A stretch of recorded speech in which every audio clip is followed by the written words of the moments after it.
NEET paper leak ಆಗಿ 22 ಜನ ವಿದ್ಯಾರ್ಥಿಗಳು ಆತ್ಮಹತ್ಯೆ ಮಾಡ್ಕೊಂಡಿದ್ದಾರೆ. ಇದಕ್ಕೆ ಅಕೌಂಟಬಿಲಿಟಿ ಕೇಳೋಣ ಅಂದ್ರೆ ಕೆಲವೊಂದಿಷ್ಟು ಜನ ನೀನ್ ಕನ್ನಡಿಗ ಇದೆಲ್ಲ ನಿನ್ಗೆ ಹಾಕೋಬೇಕು ಅಂತ ಕೇಳ್ತಿದ್ದಾರೆ.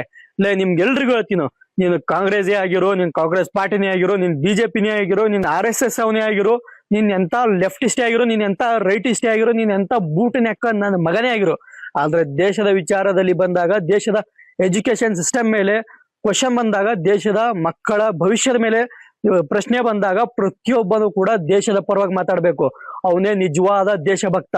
ದೇಶದಲ್ಲಿ ಇಂತ ದೊಡ್ಡ ಸಮಸ್ಯೆ ಬಂದಿದೆ ಅಂದ್ರೆ ಅದ್ರ ಬಗ್ಗೆ ಧ್ವನಿ ಎತ್ತವನೇ ದೊಡ್ಡ ದೇಶಭಕ್ತ. ನೀವು ಓಟ್ ಹಾಕಿರೋ ಪಕ್ಷಕ್ಕೆ ನೀವು ಕ್ವಶನ್ ಮಾಡಕ್ ಆಗಲ್ಲ ಅಂದ್ರೆ ನಿಮ್ಮಂತ ದೊಡ್ಡ ಗಾಂಡುಗಳು ಯಾರು ಅಲ್ಲ. ಇಡೀ ದೇಶದಲ್ಲಿ ನಡೀತಾ ಇರೋಂತ ನೀಟ್ ಪೇಪರ್ ಬಗ್ಗೆ ಮಾತಾಡೋದಕ್ಕೆ ನಿಮ್ಗೆ ತಾಕತ್ತಿಲ್ಲ ಅಂದ್ರೆ ನಿಮ್ಗಿಂತ ದೊಡ್ಡ ಆಂಟಿ ನ್ಯಾಷನಲಿಸ್ಟ್ ಯಾರು ಇಲ್ಲ.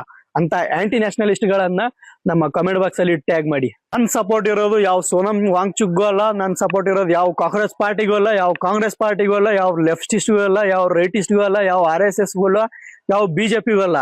ನನ್ನ ಉದ್ದೇಶ ಇರೋದು ನಮ್ಮ ದೇಶದ ಮಕ್ಕಳ ಭವಿಷ್ಯದ ಮೇಲೆ. ಆ 22 ಜನ ಸಾವಿಗೆ ಕಾರಣ ಅಕೌಂಟಬಿಲಿಟಿಗೆ, ಹಾಗೆ ಆ ಹೋರಾಟ ನಡೀತಾ ಇರುವ ಉದ್ದೇಶಕ್ಕೆ ಮಾತ್ರ. ಜೈ ಹಿಂದ್.